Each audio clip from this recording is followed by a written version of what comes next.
नमस्ते चिकित्सा और इस स्वास्थ्य कार्यक्रम के और एगो कड़ी में आप सभी दर्शक लोग के बहुत बहुत स्वागत करत हैं जा।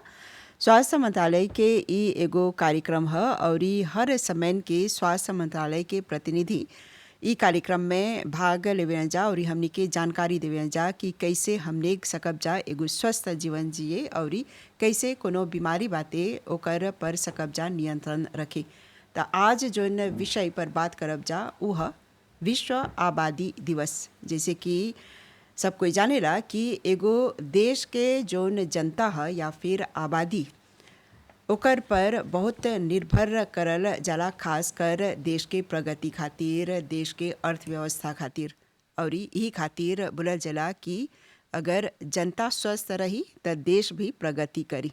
तो आज हमने ई विषय पर जब बात करते हैं जा तो हमने के संगे स्वास्थ्य मंत्रालय के डॉक्टर राजीव बाचुनी जी हवन संगे। आपके बहुत बहुत स्वागत करते हैं जा ई कार्यक्रम में। हाँ, नमस्ते। हाँ, तो डॉक्टर जी, जब हमने के ई विषय पर बात करते हैं जा आज विश्व आबादी दिवस, एकर पीछे मनावे के कारण विशेष बाती। तो एगो ऐतिहासिक दृष्टि अगर देखब जा तो सकबा एकर पर थोड़ा कुछ बोले। हाँ, बिल्कुल। तो वर्ल्ड पॉपुलेशन डे हर साल 11 जुलाई पे मनावेला सब। और ये एगो दिन है जिनमें हमनी अवेयरनेस जैसे जानकारी जागरूकता पैदा करे करके जितना भी पॉपुलेशन के इश्यूज बा, मतलब ग्लोबल पॉपुलेशन के इश्यूज जन बा, तो ई जन दिवस बा 1990 से मनावल जाला। एकरा यूएनडीपी एकरा एस्टैब्लिश कर रहल। हो वक्त में जब एस्टैब्लिश रहल त खाली कमती देश रहल यूएन में, तो 90 डेज। आजकल हमनी के यूएन के जो मेंबर स्टेट्स बा 193 गो मेंबर स्टेट्स ई सब मनावेलन सर। और ई कैसे शुरू होल है ई दिवस 1987 में, जब दुनिया की आबादी 5 अरब मतलब 100 मिलियन होल। तो वो लोग के एगो ऐसे सोचे के पड़ल कि अब जैसे आबादी बढ़ा था तो कैसे पॉपुलेशन के जन बा प्रॉब्लम और वर्ल्ड पॉपुलेशन के प्रॉब्लम जन बा समस्या जन बा वो भी बढ़ी और सोल्यूशन अच्छा खोजे के। तो ये खातिर हाउ लेपोक में ये सब सोचलन सा तो ई दिनवा ओकरा एस्टैब्लिश करलन सा। तो है जन दिवस बा ई है दिन में अनेक अनेक मुद्दों पर मतलब इश्यूज पर चर्चा होला। हर साल एक एक गो थीम रहेला, लेकिन कैसे ज़्यादातर इश्यूज वर्ल्ड पॉपुलेशन जैसे के जन इश्यूज बा, जैसे बा वॉर, फामिन, हेल्थ के इश्यूज बा, एजुकेशन के इशू बा, जेंडर इक्वालिटी के इश्यूज बा, एजुकेशन के, और ह्यूमन राइट्स के इश्यूज बा, क्लाइमेट चेंज के बा, इकोनॉमी, डिस्प्लेस्ड पॉपुलेशन जन होलन सा पूरे दुनिया में, वो सब आवेला एकर नीचे। लेकिन हर साल एक एक गो मतलब चुनल जाला एगो थीम। तो इस साल के थीम चुनल बा ज़्यादा महिलाओं पर आक्से बा।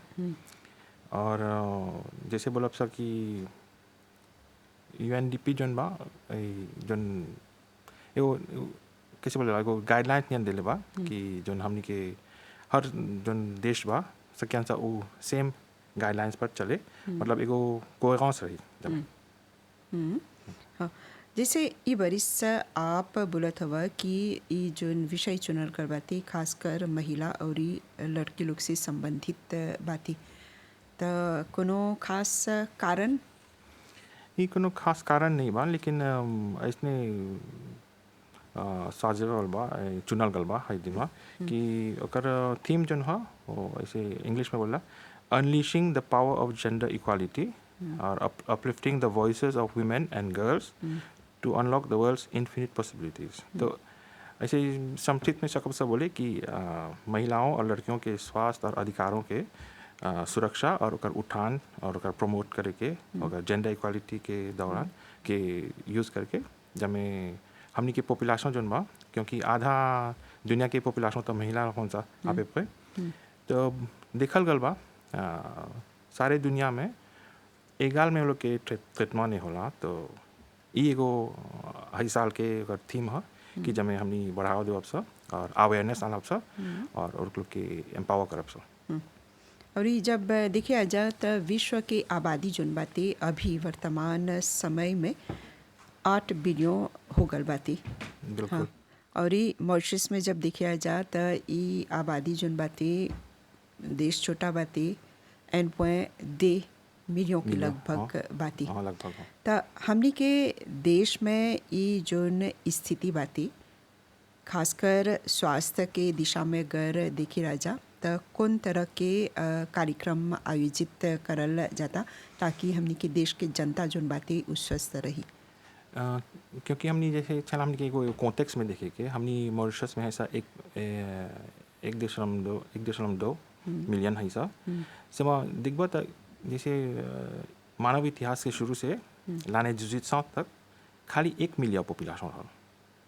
और 190 साल में एक मिलियन से कैसे बोलूँ 5 मिलियन होगा मतलब 5 हज़ार का बढ़ा होगा और जिसने स्वास्थ्य ले 3 मिलियन होगा रहा तो देखो ऐसे हर 12-15 साल में पॉपुलेशन दुबले होता 1 मिलियन जस्ती हुई थी बा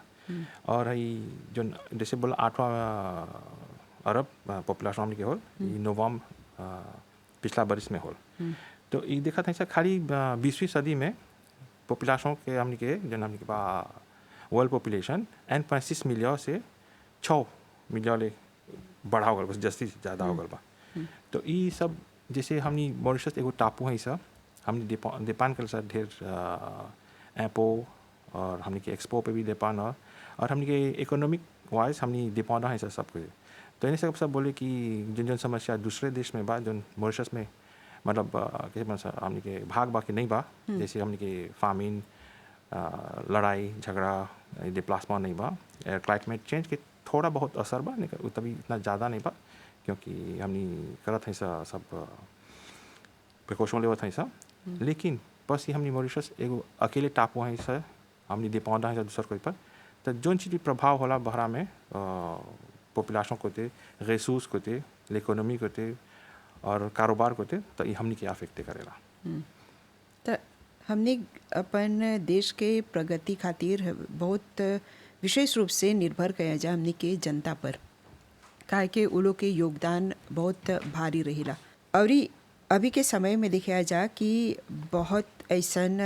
जनता जोन हवन जा न सिर्फ मॉरिशस में बल्कि अंतर्राष्ट्रीय स्तर पर दूसर देश में जाके अपन शरण लेवेलन सा हौजा परी जाके विकास में हौजा परी योगदान देवेलन जा तो ई हमनी के देश के जोन प्रगति बाते एकर पर प्रभाव डालेला। बिल्कुल क्योंकि जैसे हमने बताया हमने के मॉरिशस में हमने के ये सब इनइक्वालिटीज बहुत कम थी बा मतलब हमने के फैसिलिटी ढेर बा हमने सकेला नहीं रियलाइज कर रहा सा समा हमने कैसे बोलना सा हम सबसे ज़्यादा नहीं मतलब हमने बहुत भाग्यशाली है सब बोले इसे कि हमने के ढेर चीज़ जो दूसर पे में नहीं बा या एकदम से ख़राब अवस्था में बा हमने यहाँ ठीक बा जैसे हमने के एजुकेशन बा और हमने के एजुकेशन फ्री है प्राइमरी से लेके हायर स्टडीज़ ले फ्री बा कोनो स्टडीज़ बा जो हमने बाहर जाए मैं आजकल वो भी मॉरिशस में होला ओकर हेल्थ को थे हमने के स्वास्थ्य को थे सब फ्री है और ये बहुत देश में नहीं है सब बात चुने हाथ पर ऐसे कौन देश में बा और मॉरिशस एक में कम देशों में जो फुल हेल्थ के फ्री बा ओकर बाद में ओकर वुमेन एम्पावरमेंट के सब मतलब लालवा जोन बा हमने के जोन बड़ी सा लालवा लॉ ऑर्डर ना सब चीज़ और लालवा जो निकल बा वो सब बा जोन महिला और पुरुष के दोनों के एगाल देखे के मतलब इक्वालिटी बा और यहाँ एगाल अपॉर्चुनिटी बा जेकर सकी पढ़े जेकर सकी अपन बढ़े सबके खुला बा कोई के ऐसे रोक नहीं बा कि जमे नहीं मौतें हुए जैसे देख बा दूसरा देशों में कि महिला लोग के थोड़ा नीचे दिखा लेलन सा कि घर में चाह रहे के और घर के बाहर नहीं जाए के स्कूल भी नहीं जाए के तो ये सब प्रॉब्लम मॉरिशस में नहीं बा तो एक वो चीज़ है जब भाई हमने के पॉपुलेशन एजुके हो जाला तो ये एगो नॉर्मल चीज़ है खोजन से बढ़े के खोजन से फोगे करे के तो वो खातिर जॉब अपॉर्चुनिटीज सकरा तनी कम हो जाए सर्टेन एरियाज़ में और अगर हमने के जो पॉपुलेशन बा हमने के नौजवान बा और लोग काबिल हों सा और जब जालन से पढ़े भरा में तो ढेर कोई रह जाला बहरा में, लेकिन आजकल होन सा जोन वापस आवत होन सा, तो कहीं कहीं पर वो होला ये असर कि हमनी के वर्किंग पॉपुलेशन मतलब कम बा एगो सर्टेन कोते में कोनो फील्ड्स में देबुए करत है सा जैसे जाने ला। और हमनी के माइग्रेंट वर्क फोर्स बा जोन आवेला, तो इस सब में जब दिखबा एक कोते तो हमनी के हेल्थ सर्विस अच्छा इतना मजबूत रहे कि जब सकब से जोन आवता पॉपुलेशन जोन काम करे आवता मोहर्स में उमें जोन निकला था मोहर्स के बाहर कि वो लोग के है जोन बेसिक जोन बा हेल्थ सर्विसेज सकब से प्रोवाइड करे। जैसे हर मॉरिशन लोग के छोटा से बड़ा तक वो लोग के हमनी के इम्यूनाइजेशन प्रोग्राम बा, तो ये तब बिल्कुल फ्री है। ओके, तो हमनी के पॉपुलेशन स्वस्थ रहेला और जोन पॉपुलेशन जोन आवेला काम करे वो लोग के भी स्क्रीनिंग होला, वो लोग के भी जोन बीमारी है तो हमनी के एगो डिपार्टमेंट है पब्लिक हेल्थ के जोन ये सब चीज़ के डील करेला। तो ऐसे ऐसे ढेर चीज़ बा जोन हमनी अपन पॉपुलेशन के प्रोटेक्ट करेला सा। और जैसे था बोली मॉरिशस में ही बहुत कम मुद्दों बा जोन में हमनी के अफेक्ट करेला, इन्हें बताए नहीं बा सेमा बहुत कम मात्रा में बा। एगो समय रहल कि मॉरिशस में देखल गल रहल कि एकर पॉपुलेशन लगभग 1.3 मिलियन लेक पहुँचल रहल, तो अभी जोन बाते लगभग 1.2 मिलियन के करीब बाते। तो ई कोविड के असर है? नहीं, ये कोविड के असर नहीं है, ये एगो नॉर्मल एजिंग पॉपुलेशन के हमनी के डेथ रेट जोन है ऐसे है। हमनी के प्लाज्मा के रेट कम हो गल बा, मतलब थोड़ा जितना हमनी के चाहेला प्लाज्मा के रेट रह के ओकर से कम हो गल बा, ये है ओकर कारण। और हमनी के जैसे हेल्थ सर्विसेज जैसे अच्छा होता तो हमनी के एजिंग पॉपुलेशन ज़्यादा जियता। जैसे 19वीं सेंचुरी के शुरू में तो हमनी के लाइफ एक्सपेक्टेंसी एकदम से लो रहल, अभी 20वीं सदी में आ गई सा और हमनी के लाइफ एक्सपेक्टेंसी ज़्यादा बढ़ गल बा। हमनी के सर्विस लाख होती जन बा स्वास्थ्य मंत्रालय की ओर से साल हर वक्त मतलब इम्प्रूवमेंट होला,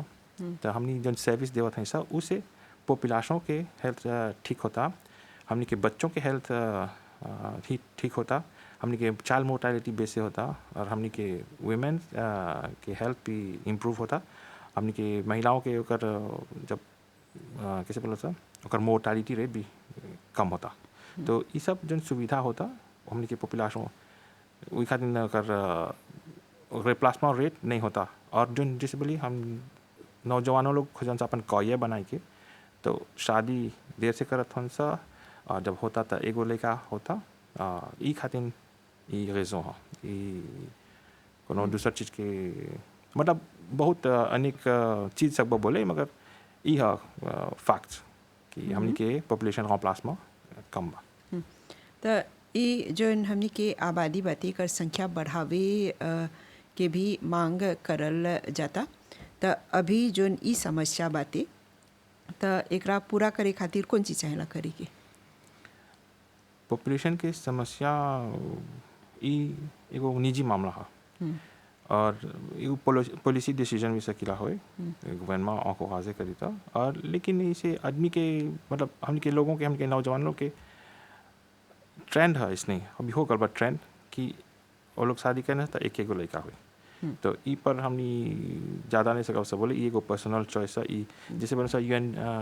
UNFPA जो है पॉपुलेशन के देखेला सारे दुनिया में बोला अच्छा थोड़ा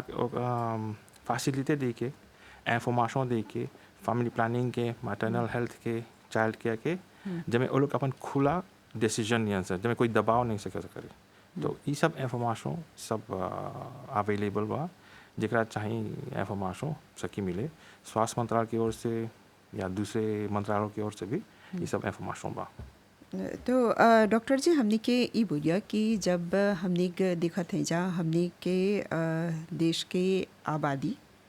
में कैसे बोलब जा हमनी के वृद्ध आबादी वो बढ़ता। बिल्कुल। तो जैसे आप बोला कि स्वास्थ्य के दिशा में बहुत सुविधा बाती और जोन वृद्ध लोग हमन जा वो लोग के अभी जोन बाती वो लोग के एज ग्रुप जोन बाती वो ताकि लोग लंबा समय लग जी कितना के निर्धारित करल गल बाती। पिछले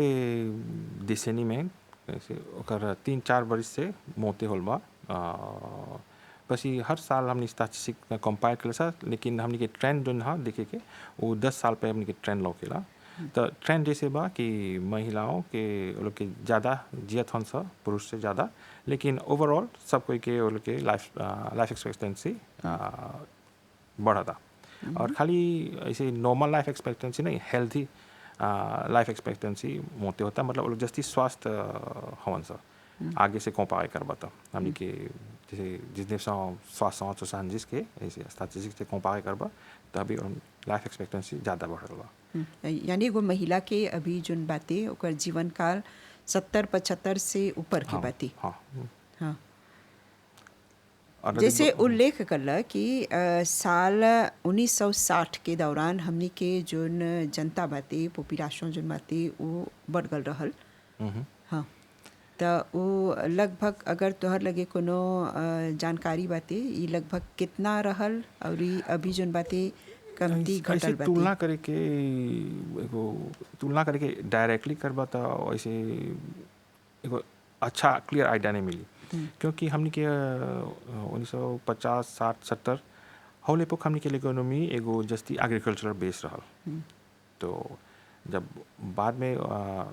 जिसने सकात हुआ है कि और ऊपर बाद में जब लगल हमने के इकोनॉमी समझ हुई जैसे लोग कहता हमने के इकोनॉमी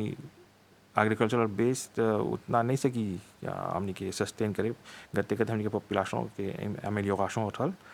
तब हमने के जैसे पढ़ाई के सुविधा हो ये सब खुलल मजा लिप हो गल सब कोई के इक्वल अपॉर्चुनिटी बा लड़कों को लड़कियों के पढ़े के और काम करे जाए के तब हमने के पॉपुलेशन समझे होल प्लीटो बीगो जाए होला लिजिन जाए होला काम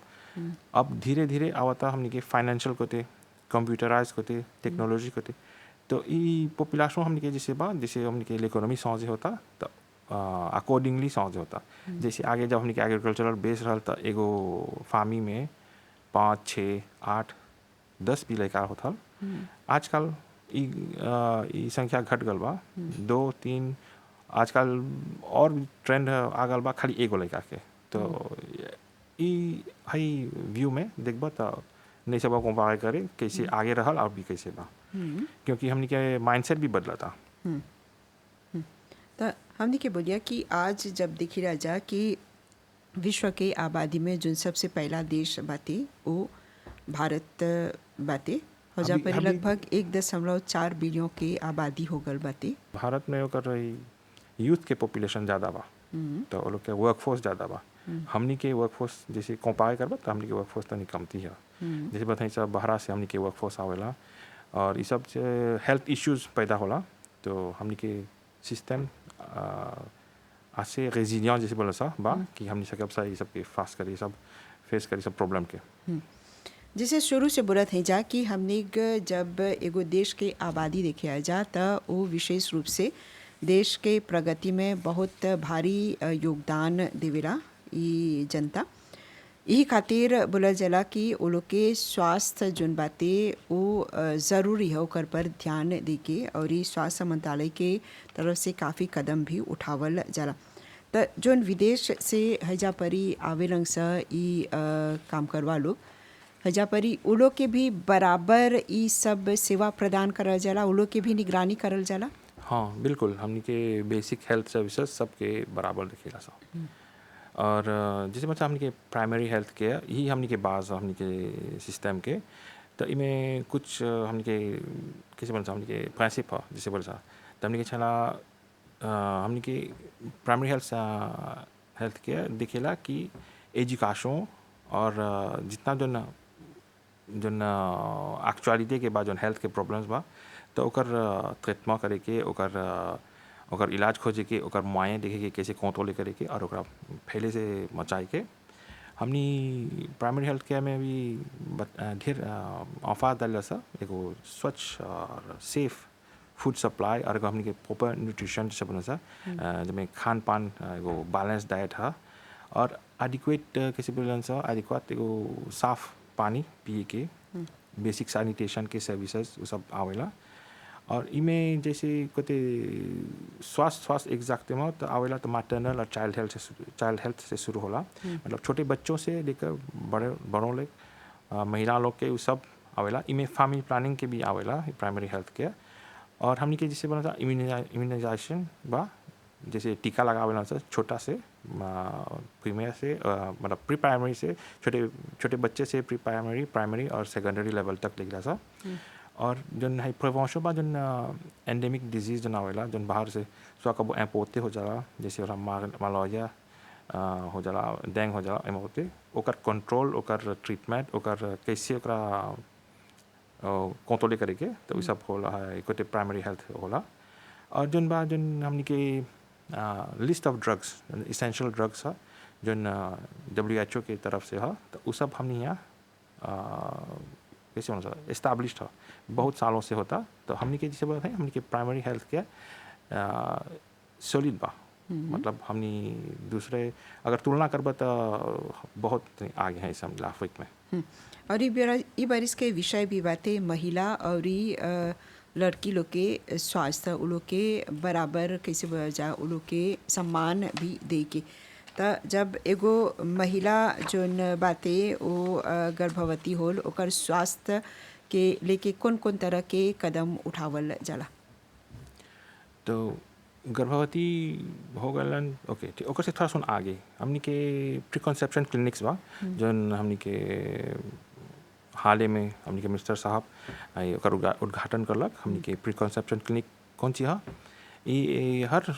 अस्पताल में और मेजर सेंटर में वो हाँ हमनी के प्री कंसेप्शन क्लिनिक मेडी क्लिनिक्स में भी एरिया हेल्थ सेंटर में भी इमें जोन भी कपल जोन बा जोन शादीशुदा होल बा जिका और या जो शादी कर लेने हों सा अभी प्लान करत हों सा तो वहाँ से कैसे आए कौन से मांगे कैसे अपन जीवन मतलब अपन फैमिली के प्लान कैसे करियन सा। और अगर कोनो कैसे बना सा कोनो प्रॉब्लम बा कोनो समस्या बा कोनो चीज़ क्लियर नहीं बा लोग के दिमाग में कोई अपन कैसे अपन फैमिली के प्लान करियन सा तो सेकेंड से आए हमने के एगो पूरा टीम बा जिनमें डॉक्टर नर्सिंग स्टाफ बा सब कोई बा जौन सा कि वो लोग के कौनसे दी। और अगर कोनो चीज़ ट्रीटमेंट के भी रही तो वहाँ के स्पेशलिस्ट जौन बा वो भी अवेलेबल बा तो उसे कैंसर आए और बेझिझक हमने के मतलब सलाह सब ले। तो ये शुरू प्री कंसेप्शन के। तो अब जब आल गर्भवती लोग हों तो एंटीनाटल केयर बा तो यहाँ माँ के जितना भी वो लोग कर ट्रीटमेंट चाहिए देखें वो लोग के किसी मतलब कॉम्प्लिकेशन जो रही में कोनो बीमारी भी सकीला रहे तो जैसे जाबेद कोसेस होला वो लोग के एनीमी हो गल बा वो कोनो टीका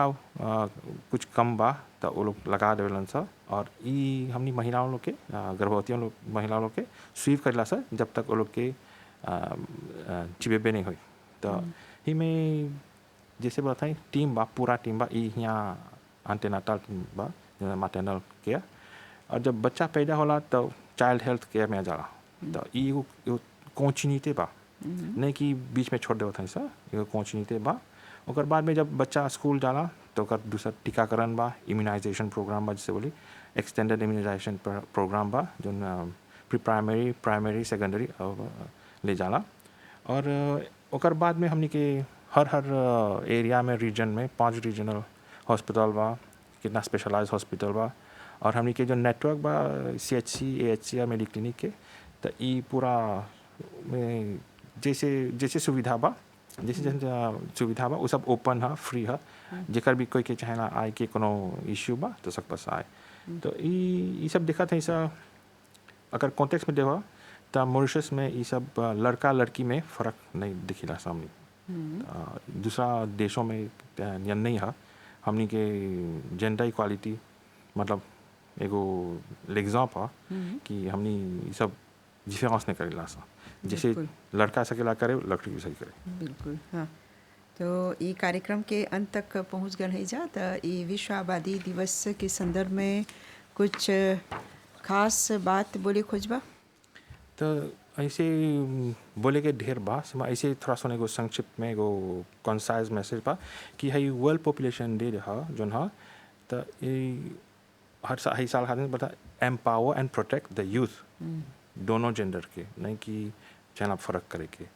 और हमने के चाहना एजुकेट करे के हमने के पॉपुलेशन जब हमने के जेंडर स्टीरियोटाइपिंग जैसे बोले सा मतलब कि लड़की कुछ सही करे लड़का नहीं सही कुछ करे तो ये सब चाहना एजुकेशन से ये सब जो वहम बा दूर कराए के और एजुकेटिंग जो कपल्स जो बा जब हमने के पॉपुलेशन जो हमने की जो पीढ़ी आवता एगो स्वस्थ पीढ़ी आए और एगो हमने के कैसे बता उज्जवल हमने के फ्यूचर सके हुई और ये सब खातिर करे के हमने के जैसे बा बोले हमने के प्राइमरी हेल्थ केयर की ज़रूरत हो। तो डॉक्टर जी ये सब जानकारी हमने के संगे बांटला आपके बहुत बहुत धन्यवाद देवत हैं जा। जी नमस्ते। जहाँ चिकित्सा और स्वास्थ्य कार्यक्रम में जैसे कि आज हमने बात करी जा विश्व आबादी दिवस के संदर्भ में और मॉरिशस में जो हमनी के आबादी बा कौन कौन तरह के कदम उठावल जाला ताकि हमनी के जनता जोन बाते स्वस्थ रही त हमने यही उम्मीद करत हैं जा कि आज जोन जानकारी प्रदान करल गल उस सब पर आप लोग विशेष रूप से ध्यान देवा जा और देश के प्रगति खातिर अपन स्वास्थ्य पर विशेष रूप से ध्यान देवा जा। तो चिकित्सा और स्वास्थ्य कार्यक्रम के ई करी के हजे बारी विराम देव जा और एगो प्रोग्राम के संगे आप लोग से मुलाकात करब जा।